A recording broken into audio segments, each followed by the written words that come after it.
اور گدو تمہاری مثال آئی ہوئی ہے. لیکن جی اس سے جہاں فائدہ ہے بغیر استاد کے نقصان بھی ہے. جی بالکل ایسا. حضرت علماء کرام ہی اسی کا خاصہ ہیں الحمدللہ. تمام کے تمام علماء تمام مکاتب فکر کے، اس میں حضرت تقی عثمانی صاحب ہوں، مفتی منیب الرحمان صاحب ہوں، یا اس کے علاوہ علامہ حسن رضوی صاحب ہوں. امام کعبہ سے میری 3 1-on-1 ملاقاتیں ہو چکی ہیں، ان تک سے لے کے سعودی عرب کے تمام علماء کو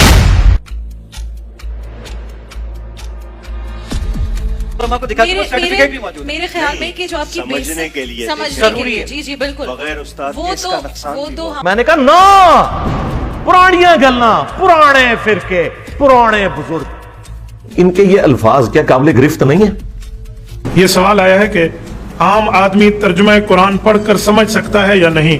یہ اصل میں میرے ایک سوال پر میرے ایک جواب پر شاید ان کا سوال ہو.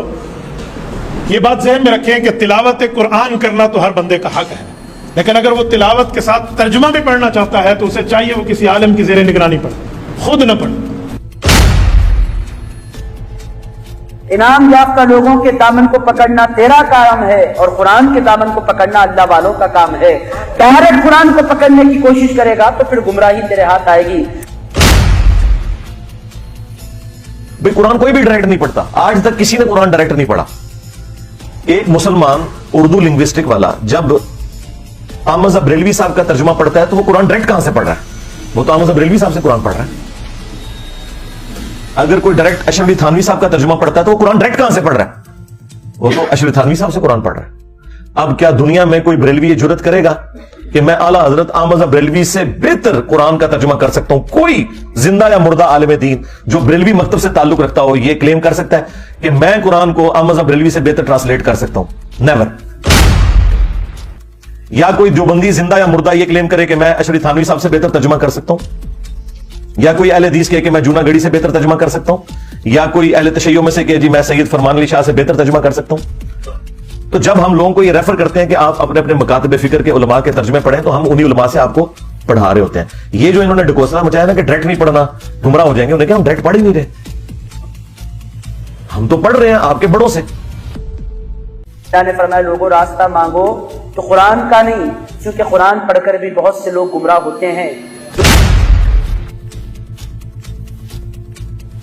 جن کا کام تھا کہ وہ عوام الناس کو دین سکھاتے، وہ الٹا اسلام کے دشمن بن گئے انجانے میں، یا ہو سکتا ہے بعض جان بوجھ کے بھی ایسے کرتے ہوں کہ انہوں نے پبلک میں یہ مشہور کر دیا کہ قرآن و حدیث ڈائریکٹ نہ پڑھنا گمراہ ہو جاؤ گے. تو بیچارے قرآن پاک کو سمجھنا شروع کر دیتے ہیں. ایسا ہرگز نہیں کرنا چاہیے. قرآن سمجھنے کے لیے آسان نہیں ہے. ڈائریکٹ قرآن کو پکڑنے کی کوشش کرے گا تو پھر گمراہی تیرے ہاتھ آئے گی. قرآن کے ذریعے ہدایت ملتی ہے تو بعضوں کو گمراہی بھی ملتی ہے. تو اس گمراہی کا کیا کرو کہ تم اسلام کی پیٹھ میں چھرا گھونپ رہے ہو. اصل میں یہود و نصارہ کے کفار کے ایجنٹ یہ لوگ ہیں جو آپ کے ممبروں پہ بیٹھے ہوئے ہیں کہ جی قرآن و حدیث ڈائریکٹ نہیں پڑھنا. اور یہ کہہ رہے کیوں ہیں؟ ان کو پتا ہے کہ ان کے فرقے کا کوئی عقیدہ قرآن و سنت کے مطابق نہیں ہے. انہیں فوراً فکر لگ جاتی ہے کہ اگر کسی نے قرآن ترجمے سے پڑھا تو پھر مرے ہوئے بزرگوں کو، بابوں کو پکارنا چھوڑ دے گا، ایک اللہ کا پکارنے والا وہ بن جائے گا. آپ کے کام کی بات بولتا ہوں، اگر یہ سب آپ گرے میں باندھ لیں گے نا تو انشاءاللہ گمراہ نہیں ہوں گے، ورنہ گمراہ ہوتے دیر نہیں لگتی. نہیں، ہر قرآن کا ترجمہ قرآن ہی تو پڑھنا ہے نا، کسی کا بھی ترجمہ پڑھ لو. یہ کیسے ہو سکتا ہے؟ کسی کا بھی پڑھ لو. قرآن میں کہیں نہیں لکھا یہ قرآن گمراہ کرتا ہے. وہ ایک جملہ، جس طرح میرے کلپ یہ چھوٹے چھوٹے کاٹتے ہیں نا، یہ اللہ کا کلپ کاٹا ہوا ہے ان مولویوں نے. یہ مولوی اتنے ظالم ہے کہ یہ اللہ کے بھی کلپ کاٹتے ہیں. یضل بہ کثیرا ویہدی بہ کثیرا، یہ اللہ کا کلپ انہوں نے قرآن سے کاٹا ہے. قرآن کا یہ کمال ہے، یضل بہ کثیرا ویہدی بہ کثیرا. قرآن بہت سے لوگوں کو گمراہ کرتا ہے، بہت سے لوگوں کو ہدایت دیتا ہے. استغفر اللہ. میری یہ بات یاد رکھیے گا، اگر کسی کا یہ عقیدہ ہے کہ قرآن لوگوں کو گمراہ کرتا ہے، ایسا شخص کافر ہے. اس کے کفر میں شک کرنے والا بھی کافر ہے. مسلمان کا یہ عقیدہ ہو ہی نہیں سکتا کہ یہ کتاب گمراہ کرتی ہے، ورنہ ہم غیر مسلم کو یہ کہیں گے کہ بھائی یہ لو کتاب پڑھو، گمراہ بھی ہو سکتے ہو، ہدایت بھی پا سکتے ہو، آگے تمہاری اپنی مرضی ہے. اوکے کری کول ہی رکھو. اعلیٰ حضرت کا ترجمہ یہ عین شریعت کے مطابق ہے اور خوف خدا اور عشق مصطفیٰ میں ڈوبا ہوا ہے. تو شاہد کا ترجمہ انہوں نے کر دیا ہے حاضر و ناظر. ہر جگہ تو بندہ ڈنڈی نہ مار سکتا. یہی شاہد کا لفظ، شہید کا لفظ جب آیا نا سورۃ البقرہ میں پارہ نمبر 2 کے آغاز کے اندر اعلی حضرت فوت ہو گئے نا, رجوع ہی نہیں کر سکتے, نہیں تو رجوع کروا لیں. آیت نمبر 143 وَكَذَلِكَ جَعَلْنَاكُمْ أُمَّةً وَسَطًا, اور اس طریقے سے ہم نے تمہیں معتدل امت بنایا ہے, لِتَكُونُوا شُهَدَاءَ عَلَى النَّاسِ, تاکہ تم حاضر و ناظر بن جاؤ لوگوں پر, پوری امت حاضر و ناظر. اب میں وہ ترجمہ وہ کر رہا ہوں. وَيَكُونَ الرَّسُولُ عَلَيْكُمْ شَهِيدًا, اور رسول اللہ تم پر گواہ بن جائیں, تم پر حاضر و ناظر ہو جائیں. اب یہاں پہ امت کو پہلے حاضر و ناظر ماننا پڑنا تھا اور نبی علیہ السلام کو بعد میں. اب اعلیٰ حضرت نے یہاں ترجمہ ٹھیک کیا ہے, تاکہ تم گواہ بن جاؤ اور لوگوں پر, اور یہ رسول تم پر گواہ. آئے ہو نا دار تھلے اعلیٰ حضرت جی, اپنا خود ترجمہ وائلیٹ کر دیا. یہی ترجمہ تھا وہ اِنَّا أَرْسَلْنَاكَ شَاهِدًا وَمُبَشِّرًا وَنَذِيرًا میں. تو قرآن میں تو لکھا ہے نبی تم وہاں موجود نہیں تھے, تو پتہ کیا کہتے ہیں, وہ کہتے ہیں قرآن نے حاضر کی نفی کی ہے, ناظر کی نہیں کی ہے. یعنی وہاں موجود نہیں تھے لیکن عالم ارواح میں یہ منظر دیکھ رہے تھے, جس طرح آج قبر مبارک میں پوری امت کو دیکھ رہے ہیں. کوئی عقیدہ بنا لے.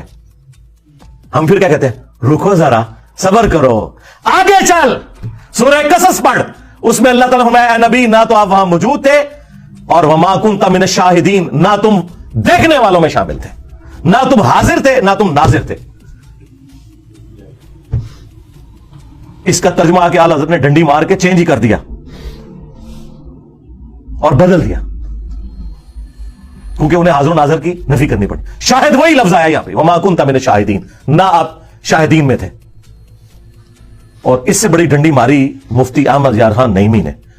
اس نے حاضر و ناظر کے حق میں جو دلائل دیے نا, جال حق اپنی کتاب کے اندر, اس میں جب یہ اعتراض آیا نا کہ قرآن میں تو جگہ جگہ آیا کہ نبی تم وہاں موجود نہیں تھے, اور اس میں سورہ قصص بھی اس بندے نے ذکر کی, تو اس نے سورہ قصص کی آیت آدھی لکھی, اور جواب میں لکھا یہاں تو صرف یہ لکھا ہے کہ وہاں موجود نہیں تھے, یہ تو نہیں لکھا ہوا کہ وہاں شاہد نہیں تھے.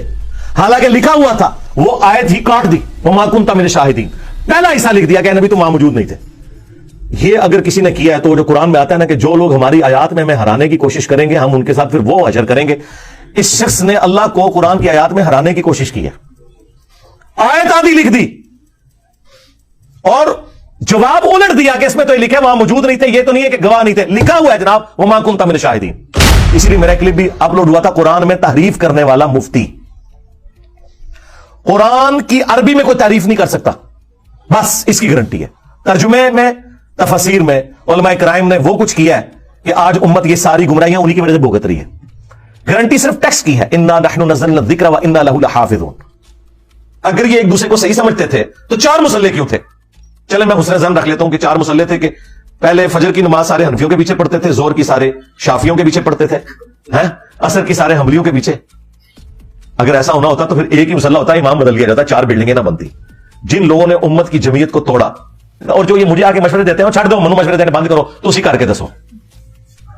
مجھے وہ مشورہ دے جو خود یہ کام کر کے بتائے, اور تمہارے خلاف تم مولوی نام لیے بغیر اشارتاً تقریر کر دے, تسی 1 مہینہ مسیتی نہ اڑ دے ڈر دے مارے, گلا منو کر دے ہو آ کے.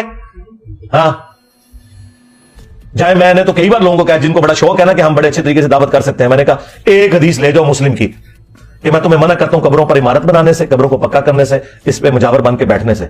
خرچہ سارا میں اٹھاتا ہوں تمہارا, ٹھیک ہے. گال میں ایک طرف شہد رکھ لو, ایک طرف گڑ رکھ لو, اور جا کے داتا دربار لوگوں کو دعوت دو کہ میٹھے میٹھے اسلامی بھائیو, ہاں میں اپنے نبی کی حدیث ماشاءاللہ ایک پازیٹیو انداز میں بیان کرنے آیا ہوں, سبز پگڑی بھی بن لو. ہاں حدیث سنا ہے, اس کے بعد کہ یہاں پہ سید صاحب دفن ہے, آج ان کی روح کے سال ثواب کے لیے, ان کی روح کو خوش کرنے کے لیے ان کا مزار توڑنے سے ہی ہم سنت کا آغاز کرتے ہیں. ہاں تو لگ پتہ چاہے گا, یہ باتیں کرنا آسان ہے. تو یہ ہماری مجبوری تھی, یہ تبدیلی لانے کے لیے انجینئر کی ڈاکٹرین کی ضرورت تھی. اس کے علاوہ کسی کے پاس کوئی ہے طریقہ وہ ضرور اڈاپٹ کرے اور تبدیلی لا کے بتائے. دنیا میں کئی علماء آئے, پوری تنظیمیں بنائی, ہزاروں لاکھوں لوگ چینج کیے, اپنے زوم میں اپنے فرقے کے ساتھ اٹیچ کیے, تبدیلی کوئی بھی نہیں آئی ہے. یہاں پہ آپ دیکھیں, اور یہاں تو جب ہم چھوٹے چھوٹے تھے نا تو کبھی کوئی خبر آتی تھی سالوں بعد کہ فلاں بندہ جو ہے نا اہل حدیث سے بریلوی ہو گیا, کوئی بریلوی سے دیوبندی ہو گیا, ایسے لینڈ لگی ہے جی ساڑھے کو لائف سٹوریاں نہیں پہ پوری ہوندیاں. اپنے کٹر فرقے چھوڑ دیے لوگوں نے, بلکہ کٹر ہی ٹوٹ گئے ان کے. ہاں تو یہ تبدیلی کیوں آئی ہے, اس کے پیچھے یہ انجینئر کی ڈاکٹرین والا معاملہ ہے. اور سب سے بڑی بات اس سسٹم سے ہم نے کچھ بھی حاصل نہیں کیا سوائے یہ کہ میری لائف ونریبل ہوئی, میری فیملی کی لائف ونریبل ہوئی.